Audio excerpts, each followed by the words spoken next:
So, kaka-troubleshoot ko. Mukhang alternator yung sira.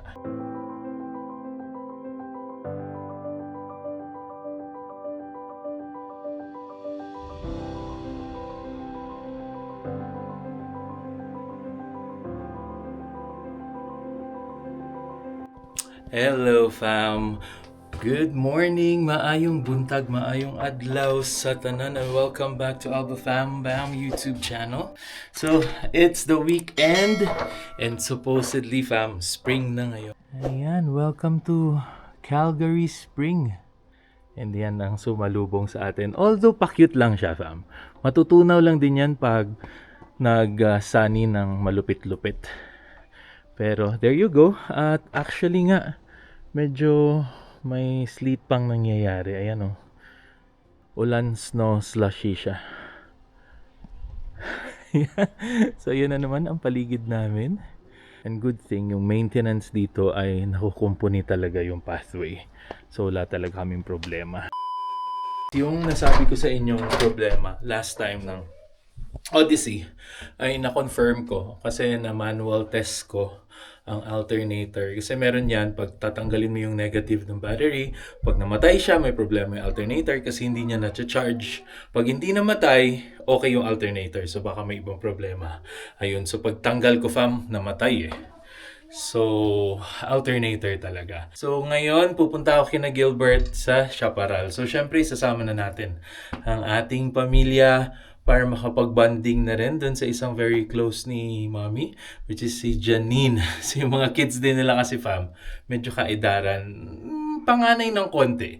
Kina Lian and kina Davon. Pero, ganda kasi nakikipaglaro talaga. Ayan. So, habang si Daddy ay pupunta dun kina Gilbert, magme-mekaniko, sila naman ay maglalaro. So tara, and hopefully masolve na ang problema ng Odyssey. This would cost me around 600 or 700 fam, which is very very reasonable compared sa papasok ako sa official talaga na casa or na shop na mas mahal talaga. So there you go, and let's go.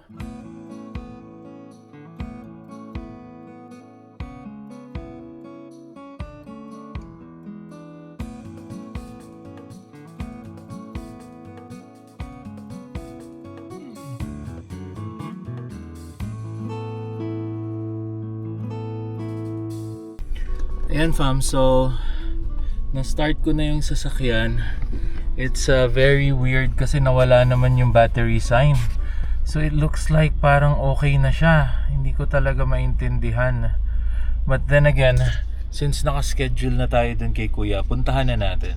And then what I'm going to do is ipapatest ko na lang muna kung kumakarga naman yung battery. Kung hindi, tuloy natin ang alternator change. Okay, kasi wala akong tester, so yun yung problema. Let's go at southeast of Calgary pa yun, 30 kilometers away. So again fam, nawala yung battery indicator. So parang mukhang okay na siya hopefully. Pero again, dumiretso na tayo dun kina Kuya kasi para thoroughly mapacheck ko talaga. And sabi ko nga kay Mommy, anyway, meron kasi talagang leak close to the alternator. So baka din pabigay na yung alternator or hindi. So let's just see kung ano ang masasabi nila, but then yun yung preference ko, pumunta na rin doon. Okay, so hopefully di masyado trouble ang mangyari sa atin today. Okay, so I'll see you, drive lang muna.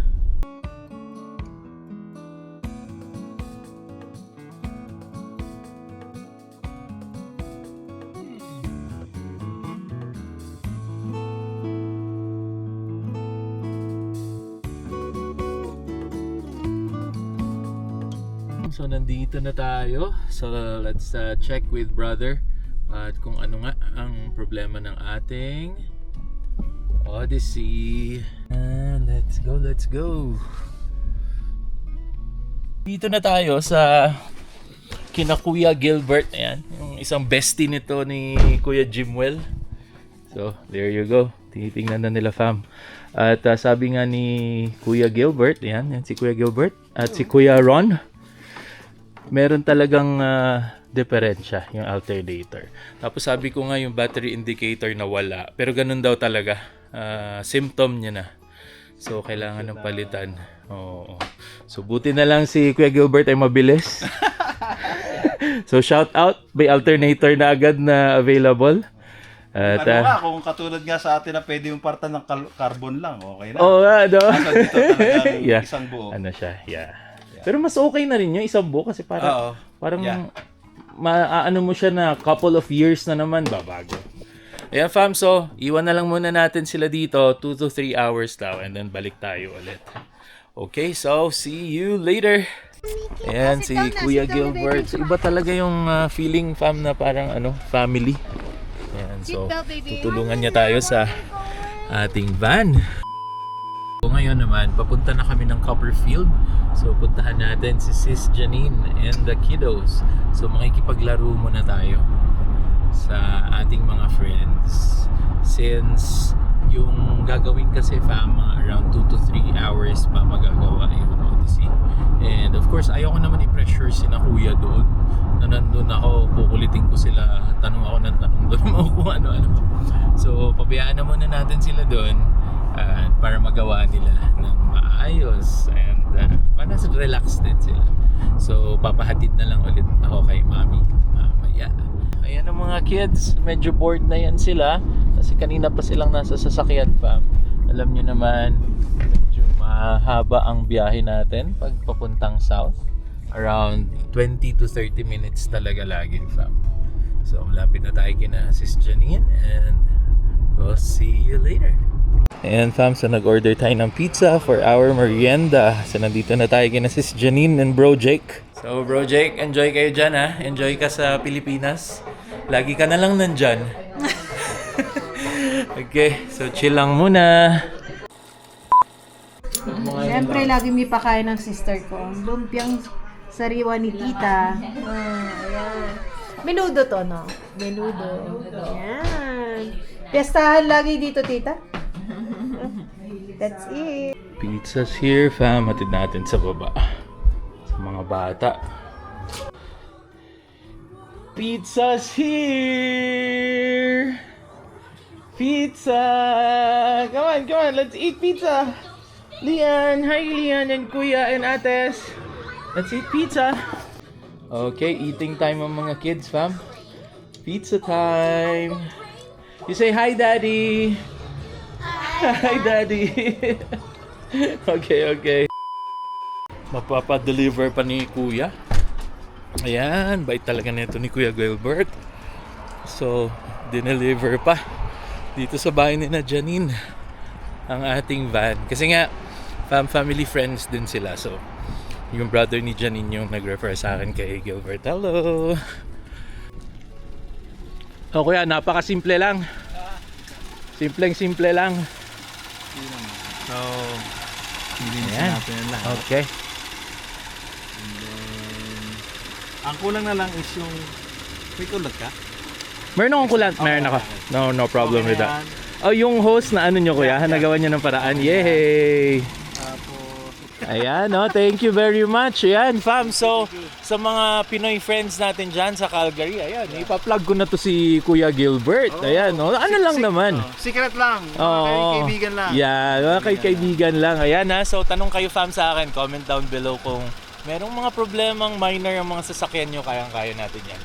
Ayan, so thank you ulit Kuya Gilbert. Thank you. And brother, nasa na si brother? Ayun pala, nandun sa dulo. Alright, thank you. Ayan no, Kuya, thank you. Ano pangalan niya ulit Kuya? Ronnie. Ayan si Kuya. Taga saan kayo sa Pilipinas Kuya? Cavite. Tagalog na Tagalog to. Yung pamilya niyo Kuya, meron? Dito po. Oo. Nasa Pinas. Oh, hi ka. Tapos para pag na-edit ko, isa-send ko. Anong name mo asawa mo, Kuya? Mary Joy Asaytono. Ayan, Asaytono. Nelson Asaytono. Okay, hi po. Ayan, sa mga taga Cavite. Dito muna kami, usap lang ng konti. So, see you. I'm very happy. Napalitan nila, grabe. At sobrang linis na ng engine bay. Ginawa talaga ni Kuya is kinar wash niya rin, pati engine wash din sa loob. First time tuloy nakaranas ng engine wash ang aking van. So again, Kuya Gilbert and Kuya Ronnie, thank you so much.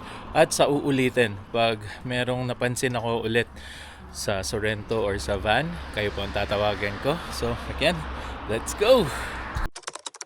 Bye, tita! Bye! Susunod mahaba. Bye-bye! Okay. So, uwian na tayo, fam. North pa tayo. Or mag-grocery pa ba tayo, mami? Muna? Okay, so yun pala, fam. Mag-grocery muna kami ni mami. So, mag-grocery pala muna kami, fam. So, Lucky Grocery, yung favorite namin, fam. So, let's go, let's go! At nasa north kasi yun. So, medyo malayo-layo pa ang drive.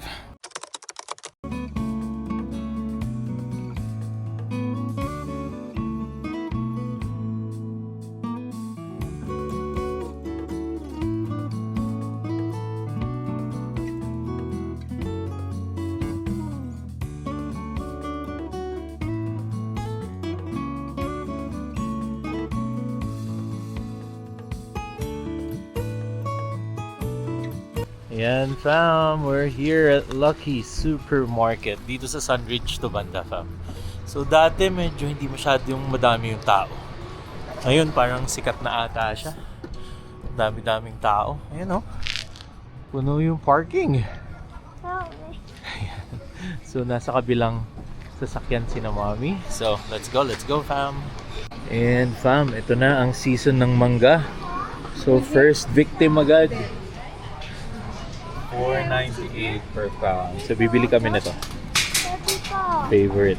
Kuya, it's your favorite. You smell it. Okay. There you go, fam. Favorite.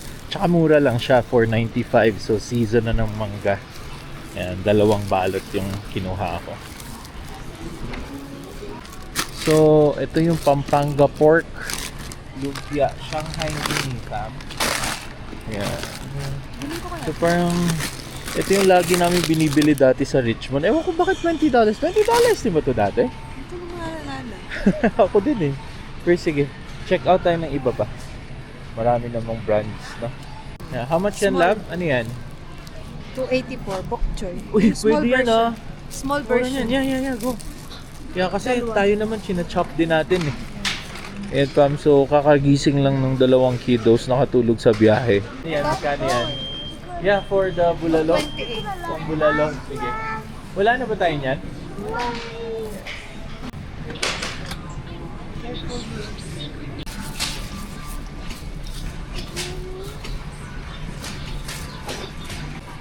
And my favorite, talong. Mura nga dito, love, no? Ewan ko bakit. Yeah, relatively, fam, oh. $1.95 per pound. Lalaki Pero naman, Dad. yeah, masyadong malaki. Hindi, ito na lang normal. Yep. Okay na yan. So at least chop mo siya ng half. So, okay na siya. Yep. And ayan, fam, mo. So 98 per pound lang yung carrots. I think mura siya compared talaga sa iba. So kuha si mami ng mangilan-ngilan. Ayan. For our gulay side dishes. Onions. White. Onions red. Ayan. So I'm not sure if affected na to sila sa ongoing crisis ngayon or pagtaas ng oil. So not really sure, but relatively feeling ko okay yung price niya pa rin. Then kamatis for our sinigang and other side dish. Ayan, $2.98 per pound Roma. So hindi ko nga sure, love, kung sabi ko nga affected na ba itong mga prices na to sa oil crisis ngayon, yung inflation, kasi usually kasi talaga, fam, napapasa yan eh sa consumer goods eh. Yung mga oil hike, price hike, mga taxes, so napapasa talaga yan siya. Pero relatively kasi lang parang mukha siyang mura eh, no?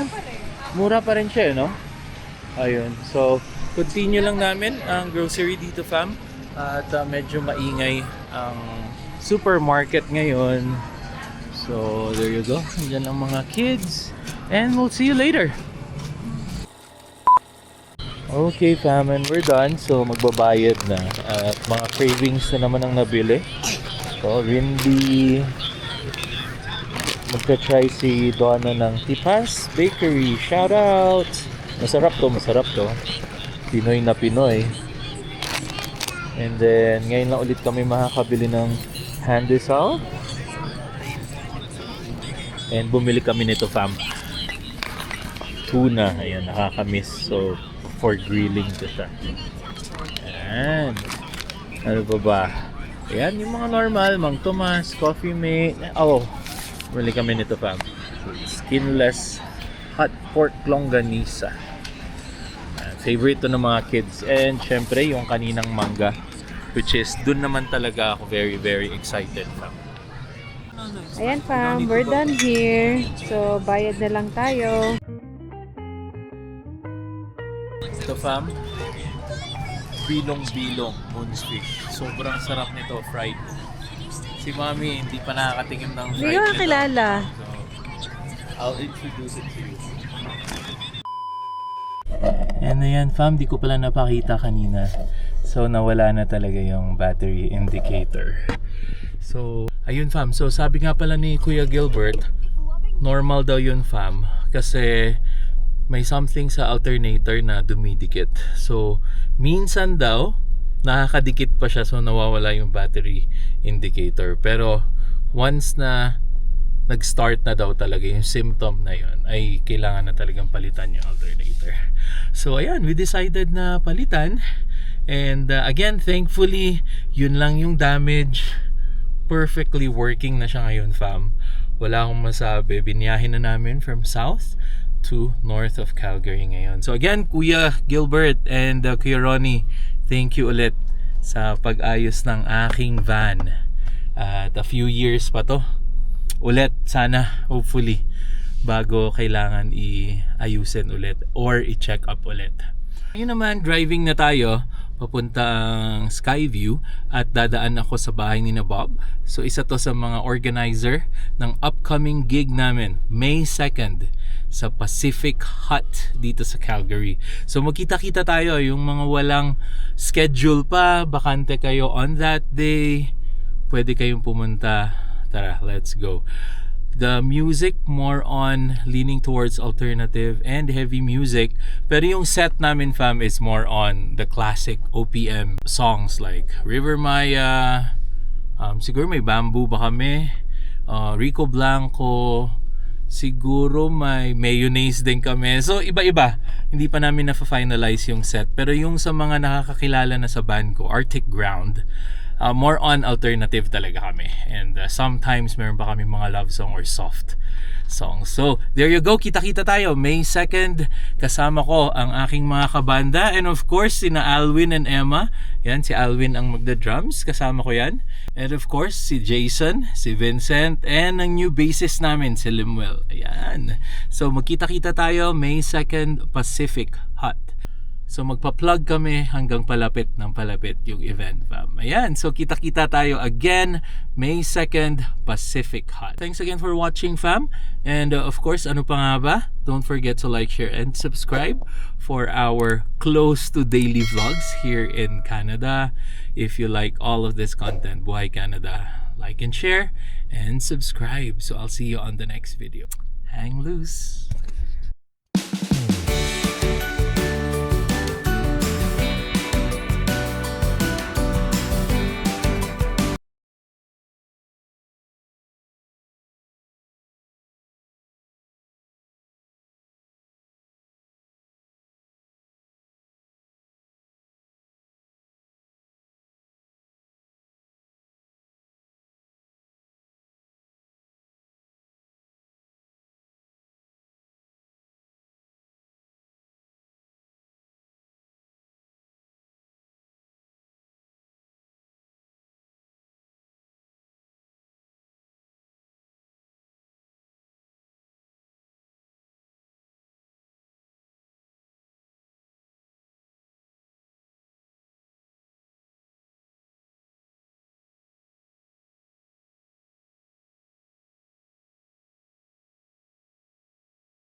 ng palamit ang event.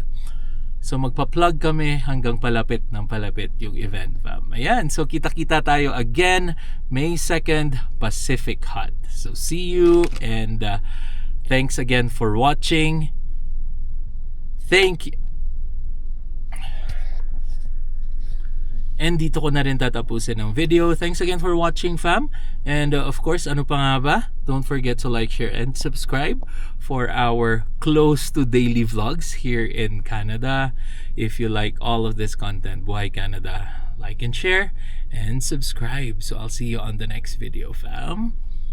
Hang loose.